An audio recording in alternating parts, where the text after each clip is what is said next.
आज आपने press conference बुलाया है शहर के पत्रकारों को, और इस मौके पर आप क्या कहना चाहेंगे और आपने पत्रकारों को क्यों बुलाया है, क्या वजह है?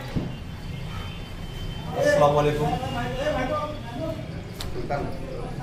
मैं जैसा कि आप सभी जानते हैं कि लोकसभा के इलेक्शन जो है शुरू हो गए, कैंडिडेट फाइनल हो चुके हैं।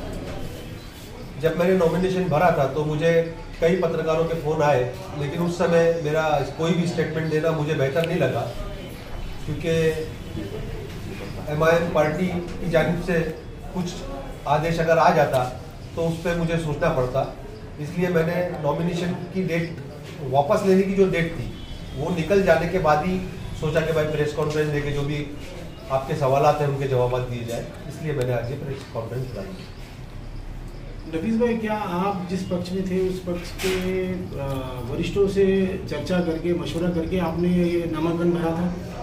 जी, ऐसा माहौल है कि हमारे वरिष्ठ जो थे वो ऑलरेडी जो है उनके खुद के इलेक्शन में बिजी थे, तो उनसे कोई चर्चा तो नहीं हुई, लेकिन मेरी पूरी नज़र उनके ऊपर थी कि वो क्या इशारा कर रहे हैं, उनका क्या डिसीजन होता है। मैं उस पर नज़र जमाए हुए बैठा हुआ था लास्ट मोमेंट तक। नफीस भाई, आप किस पक्ष से खड़े, किस पार्टी से खड़े? मैं आजाद उम्मीदवार। हाँ, फिल वक्त तो मैं आजाद उम्मीदवार हूँ। आपने नामांकन भर दिया है जी लोकसभा का, आपने क्या सोचकर, मतलब पार्टी में होते हुए भी जरिए आपने नामांकन भर जी, तो आपने क्या तय किया, अपने आप से क्या फैसला कर पाए कि आपको चुनाव लड़ने की जरूरत पड़ी? ऐसा है कि जैसा आप सभी को पता है कि महाराष्ट्र के अंदर 48 सीट्स है।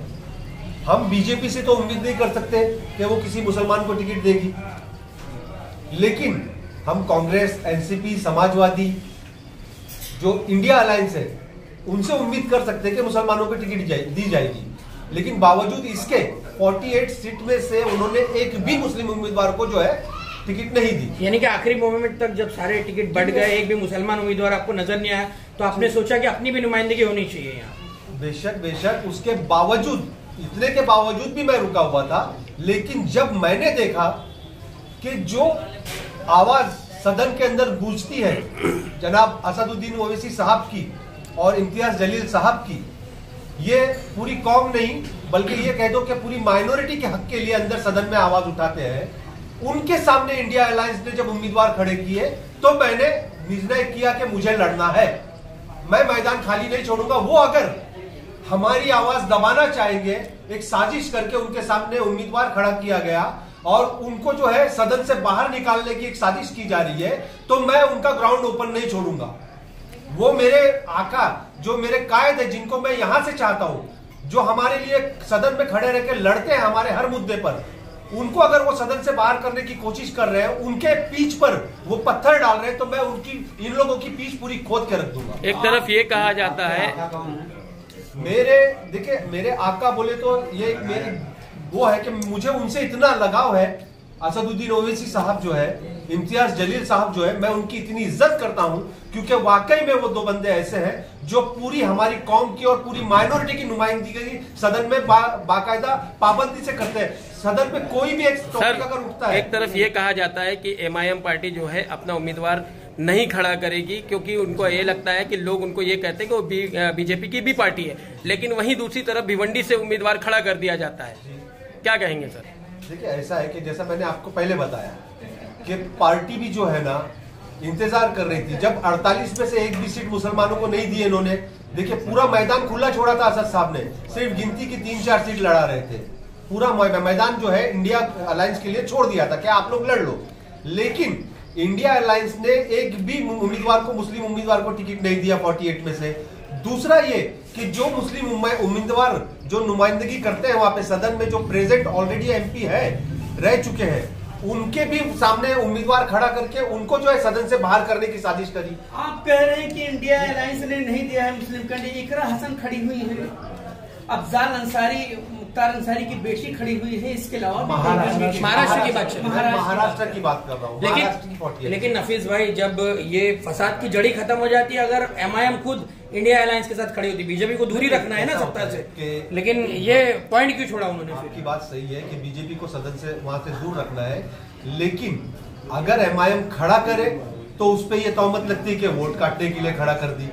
बराबर वोट काट रहे हैं ये लोग, और नहीं खड़ा करे तो आप ऐसा बोल रहे हैं। जावेद सिद्दीकी को तो बी फॉर्म दिया था MIM ने। जी, जावेद सिद्दीकी साहब को बी फॉर्म दिया गया, बॉम्बे में बी फॉर्म दिया गया, भिवंडी में बी फॉर्म दिया गया।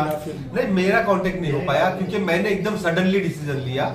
मैंने ये डिसीजन जो है, लोकसभा चुनाव में इतना बड़ा क्षेत्र, इतना बड़ा इलाका, सिर्फ मुमरा में आप पत्रकार परिषद ले रहे हो, कल्याण लोकसभा है। हाँ, किस तरीके से आपकी रणनीति चल रही है? क्या डमी तो नहीं है? नहीं, आपको मैं बता दूं आपकी जानकारी के लिए कि मेरा जो था, आज सारे मामला मेरे क्लियर हो गए, पेपर वर्क वगैरह मेरा क्लियर हो गया, मेरे हाथ में निशानी आ जाने के बाद जो है मैं पहली प्रेस कॉन्फ्रेंस जो यहाँ पर ले रहा हूँ, और इंशाल्लाह बेफिक्र रहिए, डोंबिवली, उल्लासनगर, अंबरनाथ, मेरे जो क्षेत्र है सब जगह पर मैं जाना आना मेरा चालू है, सब लोगों से मेरा संपर्क है, और इंशाल्लाह आप लोगों को खुद दिखाई देगा। नफीस भाई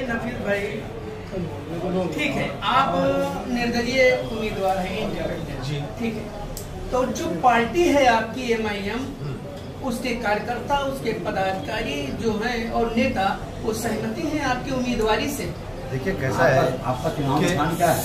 एक घर में जो है ना, एक घर में दो सगे भाइयों की जो है सोच अलग होती है। बराबर, तो ये तो पार्टी है, ये तो पार्टी है, तो पार्टी के अंदर भी हो सकता है भाई दो। देखिए, मेरे जो यहाँ के अध्यक्ष थे सैफ पठान साहब, उनकी सोच अलग है, मेरी सोच अलग है।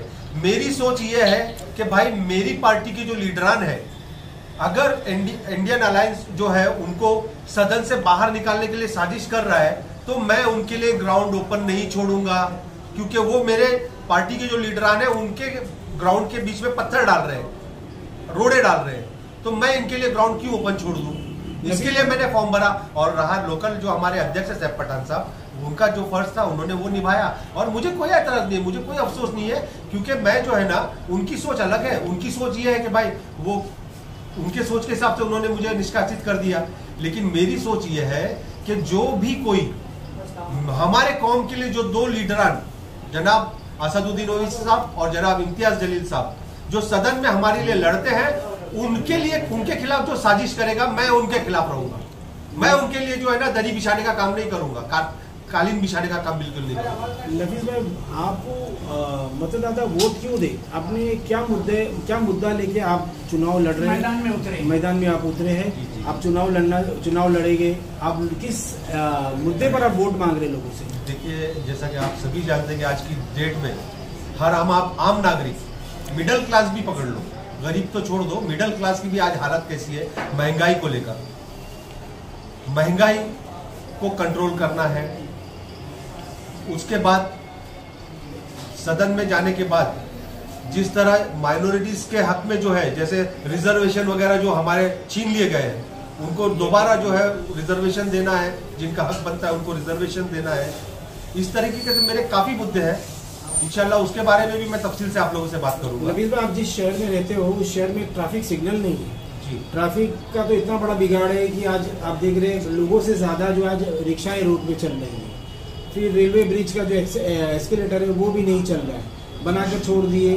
तो इस शहर के लोगों को जब सहूलत नहीं मिल रही, तो शहर के लोग किस उम्मीदवार पे भरोसा करें और कैसे करें?